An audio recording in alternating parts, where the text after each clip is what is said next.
Hi, I'm Rick Hunt. I'm reading today at the House on the Hill, which is Grace Klein Community Special House.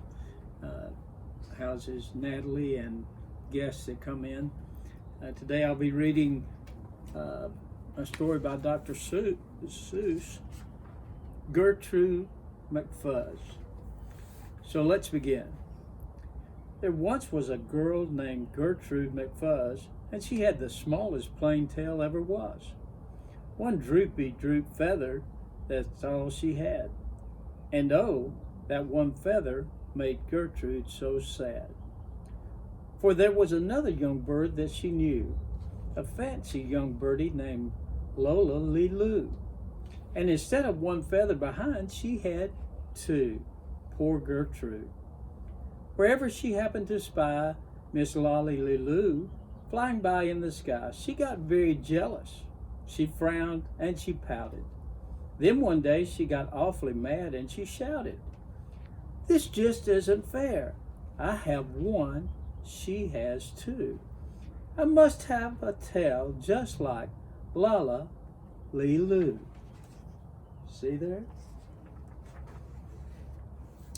So she flew to her uncle, a doctor named Dake, whose office was high in a tree by the lake.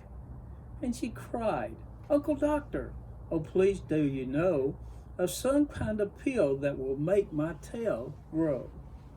"Tut tut," said the doctor, "such talk, how absurd. Your tail is just right for your kind of bird." Then Gertrude had tantrums. She raised such a din that finally her uncle, the doctor, gave in. And he told her just where she could find such a pill on a pillberry vine on the top of the hill.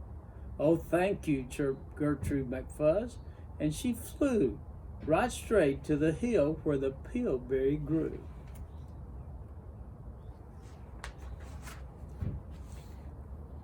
Yes, there was the vine, and as soon as she saw it, she plucked out a berry. She started to gnaw it.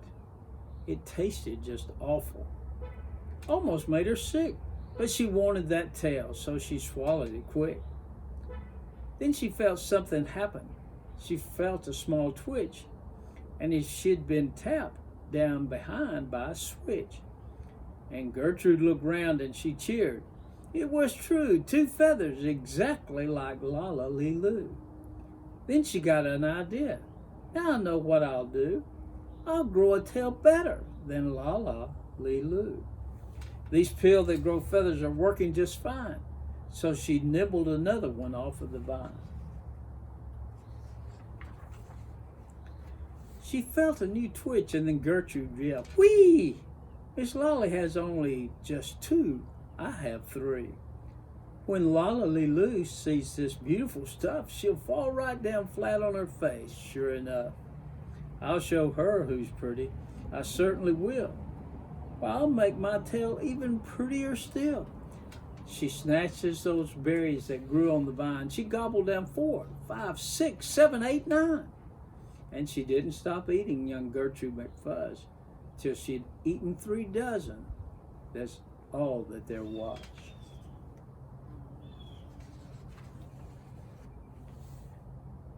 Then the feathers popped out with a zang, with a zing. They blossomed like flowers that bloom in the spring, all fit for a queen. What a sight to behold! They sparkled like diamonds and gumdrops and gold, like silk, like spaghetti, like satin, like lace. They burst out like rockets all over the place. They waved in the air and they swished in the breeze, and some were as long as branches on trees. And still they kept growing. They popped and they popped, until long about sundown, when finally they stopped. "And now," giggled Gertrude, "the next thing to do is to fly right straight home and show Lala Lee Loo. And when Lala sees these, why, her face will get red, and she'll let out a scream, and she'll fall right down dead."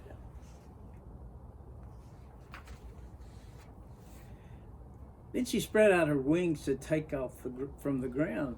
But with all of those feathers, she weighed 90 pounds. She yanked and she pulled and she let out a squawk.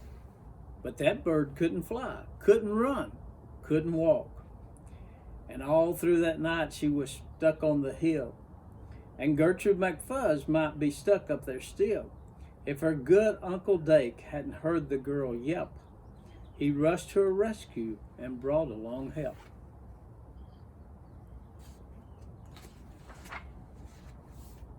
To lift Gertrude up almost broke all their beaks, and to fly her back home it took almost 2 weeks. And then it took almost another week more to pull out those feathers. My, Gertrude was sore.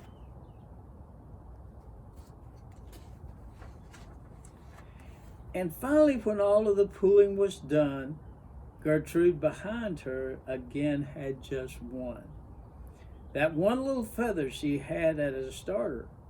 But now that's enough, because now she is smarter.